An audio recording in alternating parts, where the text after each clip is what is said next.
মই হাঁসডুবা two কুটাপাড়া two আমার মানে মাটি কিনছি আমি রেজিস্টার দেওয়া নাই আরো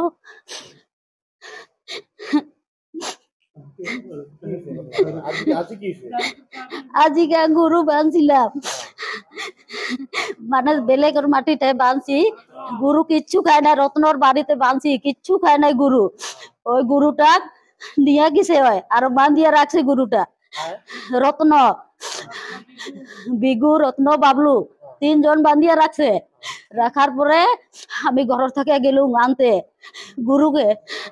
তখন আমাকে কে পিটন লাগাইছে গরুর মতো সবাইকে মায়ের পিঠ লাগাইছে বিগুরা রত্ন আর বাবলু কিনছি হ্যাঁ রেজিস্টার দে নাই খায়া না খায়া বাগান কাম করিয়া কোনো মতন কিনছি আর রেজিস্টার দে নাই হ্যাঁ হাজিকে পারছে আমার 3 জন 4 জনক মানে টাঙাইছে ভারত উরাও বুলবুলি উরাও বাসন্তী উরাও রাহুল উরাও রশ্মি উরাও হ্যাঁ 4 জনকে তো টাঙাইছে আজি গরু নিয়ে মারছে গরু মানে বেলেকের ওই যে ক্ষেতত বাঁধিয়া রাখছি তো মানে ওর মাটি মালিক ওই যে রত্ন মাটি মালিক ওইটা মানে গরুটা নিয়ে গেছে আমার গরুটা আর ওই নিজে বাঁধিয়া রাখছে যে কার গরু এটা নিবা তো আহিব তাহলে ওই যে আমার গরু আমি আনতে গেছি তখন আমাকে ওই যে ডাঙাইছে ওইরকম মারা পেটা করছে রত্ন বিগুরা আর বাবলু দাস আমি সদৌকম আদিবাসী ছাত্ৰ সন্থাৰ পৰা মানে আমি আজি গুৱাহাটীৰ পৰা আহি আছিলো লগে লগে খবৰ পালো যে খুটাপাৰা আজি বহুত দিনৰ পৰা ইহঁতৰ কাজিয়া আৰু এই কাজিয়াটো ইহঁতে মাটি কিনেছে মাটিটো ৰেজিষ্টাৰ দিয়া নাই মানে বাবলু দাস তাৰপিছত আজি এইটো বাহানাতে ৰত্ন ৰায়ে তাৰ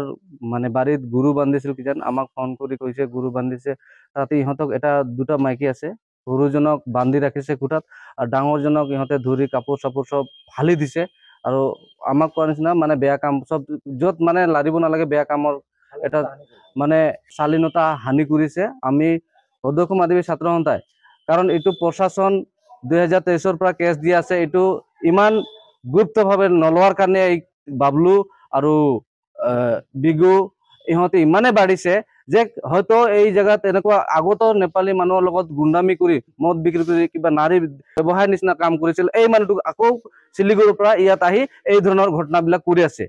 তো ইয়াক কঠোৰকে কঠোৰ শাস্তি দিব লাগে আমি প্ৰশাসনক অৱগত কৰিছিলো কিন্তু আগতে ইয়াৰ আগতে ইহঁতৰ ঘৰটো ভাঙিছিল য'ত আমি মাটি কিনি ইহঁতক মাটি সমজাই দিছিল মই নিজে আছিলো মণ্ডলে ইহঁতক মাটি দিয়াৰ কাৰণে কৈছিল কিন্তু ইহঁতে ৰেজিষ্টাৰ নেদি ইহঁতক এইটো মাটিটো নিদিয়া বাহানা কৰি এতিয়া বাৰবাৰ ইহঁতৰ ওপৰত অত্যাচাৰ চলাই থাকে আমি প্ৰশাসনক আহ্বান কৰিম এইটো